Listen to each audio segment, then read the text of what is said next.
Okay, today we are doing a strawberry DNA extraction lab. So you should have your lab sheet that was posted on Canvas.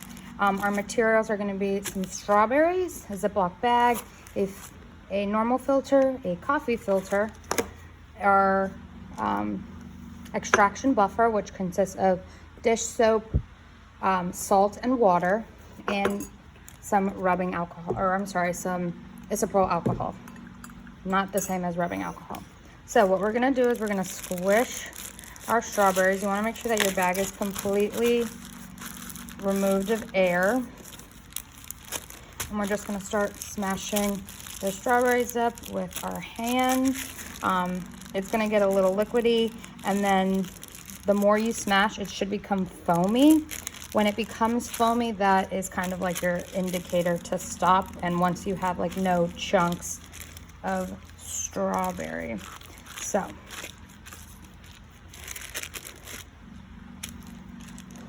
this is probably a good spot for us to add our extraction buffer. So this is our consistency. We smushed up the strawberries, and then I'm gonna put about 3 spoons, which is roughly 10 milliliters of our extraction buffer. We had a lot of strawberries, so I'll probably add one more. I'm gonna seal this back up, making sure there's no air inside.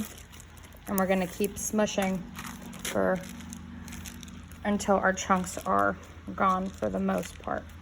So the reason we are using strawberry opposed to like another fruit or vegetable or perhaps like a cheek cell is because strawberries have, they're octoploid. So they have a lot more DNA per cell than humans do. So if you remember when we talked about cells, humans are diploid.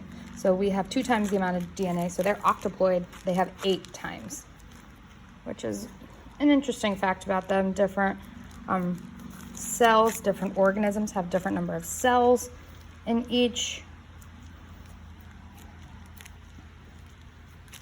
Okay. This is probably a good place to stop. So we don't have all the chunks out, but we have enough juice in here where I think we'll be good. So I have my beaker, I have my funnel, and then I'm putting a coffee filter on top. So what this is gonna do, it's gonna help remove the chunks of strawberry with the liquid, and we'll be able to filter out the juices from the excess. So we actually have a lot of strawberry in here, which isn't good or bad necessarily. Probably okay place. Okay, and then you can use any instrument to kind of like drain it out. So if you see it's draining to the bottom of our cup, just trying to make sure we get any form of residual liquid down.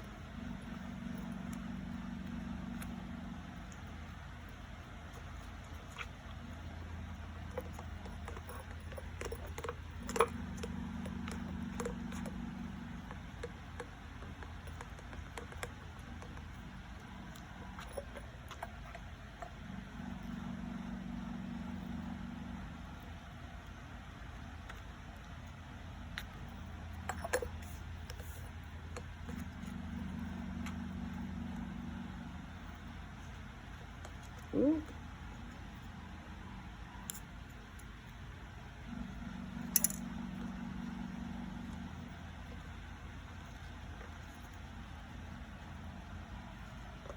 So I took out the coffee filter and I'm kind of squeezing it out just so it comes out a little bit faster.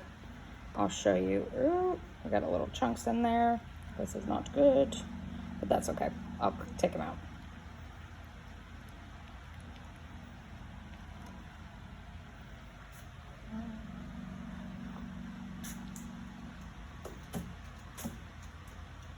So that was a lot of strawberries.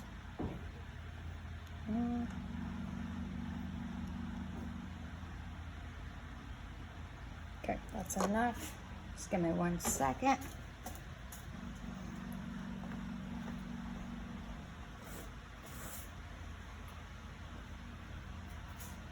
Okay, so this is what we're working with. We got some strawberries in there, a little bit of the chunks, but that's fine. What we're gonna do is we're gonna take our alcohol, which has been very, very cold. It's been in the freezer. We're gonna tilt our cup and we're going to pour the rubbing alcohol into the glass, making sure that it's gonna touch the glass first, and then it covers all of the foam. So as I pour into it, I'm gonna pull it up.